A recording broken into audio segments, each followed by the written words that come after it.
There are 5 major categories of suffering that you will suffer for Christ. And if any of them were to happen to you, don't regret. It's part of witnessing. Number 1 is persecution and opposition, where they insult you, they threaten you, they imprison you, they reject you. They are called persecution. If you are insulted for the faith, if you are threatened, if you are imprisoned, if you are rejected, count it joy. Matthew 5:10-11 is called persecution. Blessed are they which are persecuted for righteousness' sake, for theirs is the kingdom of heaven. 2 Corinthians 11:23-27. This is where we speak about martyrdom.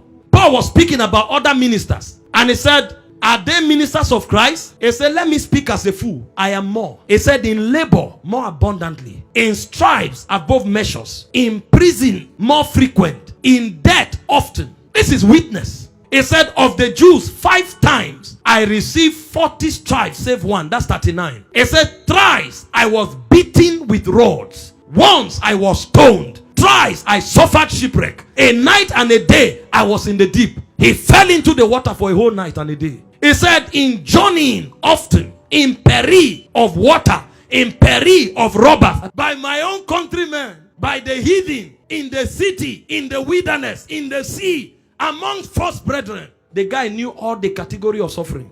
In weariness, in painfulness, in watching, even intercession, in hunger, in thirst, in fasting, in cold, in nakedness. You say you are a disciple? Any little thing you say, why are things happening like this? For Jesus, it's worth it.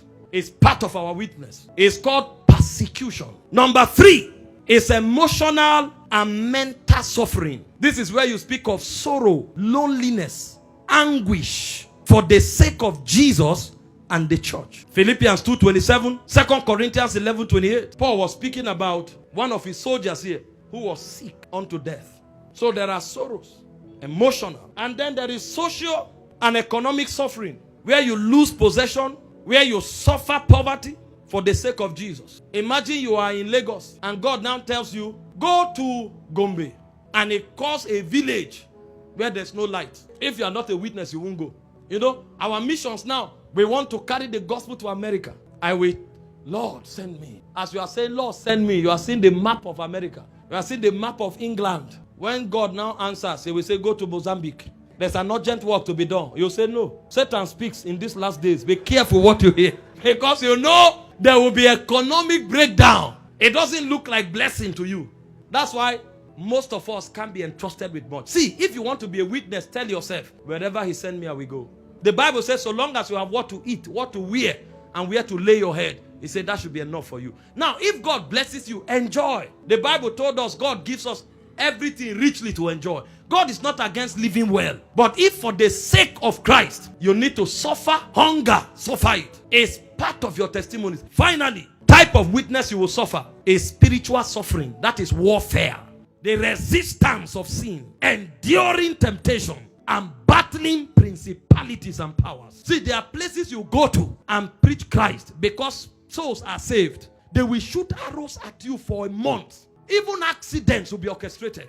They will move men to hate you. Some will shoot you as their own life's assignment. If you are beaten today, can you sustain your testimony? If you lose your job, can you sustain your testimony?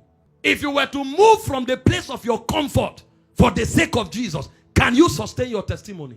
If you came under attack because of Jesus, they gang up against you, demote you, can you sustain your testimony? Now, if these things are not happening to you, how can you say you are genuine? This is who the apostles were.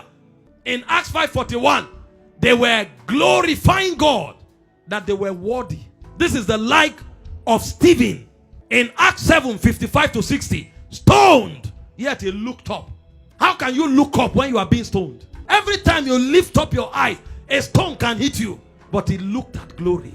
He said, I see the Son of Man standing by the right hand of the Father. Their Christianity stood the test of time. It overcame trials. This is the testimony of the prophets of old. They were not just seers. He said, time will fail me to speak of Barak, of Gideon, of Jephthah, of David, of Samuel, and the prophets who through faith subdued kingdoms, obtained promises, shut the mouth of lions, quench the violence of fire. Weak men made valiant in battle, put to flight the armies of the alien. And he says some of them were sawn asunder. He said yet they stood their ground because they were looking forward to a more glorious resurrection. Suffering has benefits. Number one, it deepens your faith, your conviction, and your dependence on God. 2 Corinthians 12, 9-10. Number two, it produces perseverance and character. Romans 5, 3-5. Number three, it engenders conformity to Christ. Philippians 3:10. Number four, it occasions eternal reward. 2 Timothy 2:12. 2 Timothy 4, 7-8. And Romans 8:17. Number five, it is a testimony to your generation. Acts 5:41. Philippians 1:29. Number six, it strengthens the church. Acts 8, 1-4. Acts 2, 23-43. And number seven, it reveals God's glory in us. 1 Peter 4:14. Romans 8:17. When you suffer for Christ, you are blessed. Jesus said, blessed are they that are persecuted for my name's sake.